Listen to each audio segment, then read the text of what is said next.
कांग्रेस ने टीएमसी, सपा और आम आदमी पार्टी के साथ मिलकर राज्यसभा सभापति जगदीप धनखड़ के खिलाफ अविश्वास प्रस्ताव पेश किया। इसमें 50 से ज्यादा सांसदों के हस्ताक्षर हैं, लेकिन केंद्रीय संसदीय मंत्री किरेन रिजिजू ने इसे विपक्ष का मनमानापन करार देते हुए चुनौती दी कि वे पास करके दिखाएं। उन्होंने कहा कि एनडीए के पास राज्यसभा में पहले से बहुमत है, इस नोटिस को ही खारिज किया जाना चाहिए और खारिज किया जाना चाहिए। हम सुनिश्चित करेंगे कि इस तरह की कोई भी कार्रवाई को स्वीकार न किया जाए। रिजिजू ने संघ की तारीफ करने पर धनखड़ को कटघरे में खड़ा करने की भी निंदा की। कहा इसमें गलत क्या है। आपको बता दें कि रिजिजू ने आगे कहा कि राज्यसभा के सभापति हमारे मार्गदर्शक हैं। सदन के कामकाज को सही ढंग से चलाने के लिए हमें आसन की बात सुननी चाहिए। कांग्रेस और उसके सहयोगियों ने हमेशा आसन का अपमान किया है। धनखड़ एक गरीब परिवार से आते हैं। पहली बार जाट कम्युनिटी का कोई आदमी इस पद पर बैठा है। कांग्रेस उसे पचा नहीं पा रही है। कांग्रेस ने राज्यसभा के सभापति जगदीप धनखड़ को हटाने के लिए विपक्ष के नोटिस में राष्ट्रीय स्वयंसेवक संघ को भी घसीटा है। कांग्रेस ने कहा कि धनखड़ ने पहले संघ की प्रशंसा की थी और खुद को आरएसएस का एकलव्य बताया था। वे जिस पद पर हैं उसके लिए यह अनुचित है। इसका जवाब देते हुए संसदीय कार्य मंत्री किरेन रिजिजू ने कड़ी प्रतिक्रिया दी। उन्होंने कहा कि कांग्रेस के नोटिस में एक बिंदु ये भी है कि धनखड़ ने आरएसएस की प्रशंसा की है। आरएसएस हमारे देश का एक गौरवशाली राष्ट्रीय संगठन है।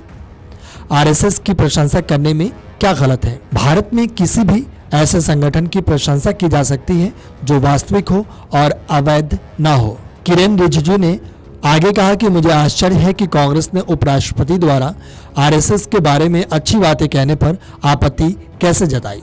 इससे पता चलता है कि कांग्रेस के पास कोई एजेंडा नहीं है और वो जॉर्ज सोरोस के गांधी परिवार से संबंधों से बचने के लिए इस याचिका का इस्तेमाल ध्यान भटकाने की रणनीति के तौर पर कर रही है। दरअसल जुलाई में संसद सत्र के दौरान धनखड़ ने कहा था, मैं ये नियम बनाता हूँ कि आरएसएस एक ऐसा संगठन है जिसे इस राष्ट्र की विकास यात्रा में भाग लेने का पूरा संवैधानिक अधिकार है।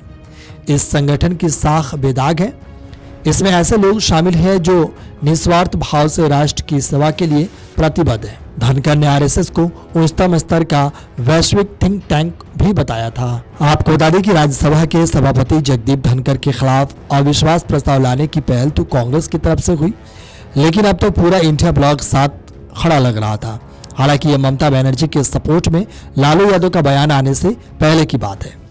विपक्ष की तरफ से राज्यसभा सभापति के खिलाफ अविश्वास प्रस्ताव लाए जाने की बात मानसून सत्र में भी सुनने को मिला था, लेकिन बात आई गई हो गई और इस बार भी विपक्ष उतना ही गंभीर लग रहा है। असलियत और इरादा जो भी हो, लेकिन खास बात यह है कि सभापति जगदीप धनखड़ के खिलाफ अविश्वास प्रस्ताव पर 70 सांसदों ने हस्ताक्षर भी कर दिए हैं। आपको बता दें कि राज्यसभा के सभापति को हटाने के लिए प्रस्ताव पर 50 सदस्यों के हस्ताक्षर की जरूरत होती है, लेकिन अब तक 70 सदस्यों ने हस्ताक्षर कर दिए हैं। अविश्वास प्रस्ताव लाने के लिए कम से कम 14 दिन पहले नोटिस दिया जाना भी जरूरी होता है और शीतकालीन सत्र में 20 दिसंबर तक ही चलना है। सभापति देश के उपराष्ट्रपति होते हैं, जो भारत का दूसरा सर्वोच्च संवैधानिक पद है। ऐसे में यह प्रस्ताव लोकसभा से भी पारित होना जरूरी होगा। Video desk amarujala.com। अगर आप ये वीडियो YouTube पर देख रहे हैं तो हमारे चैनल को सब्सक्राइब कर बेल आइकन दबाएं और Facebook पर देख रहे हैं तो हमारे पेज को लाइक करें।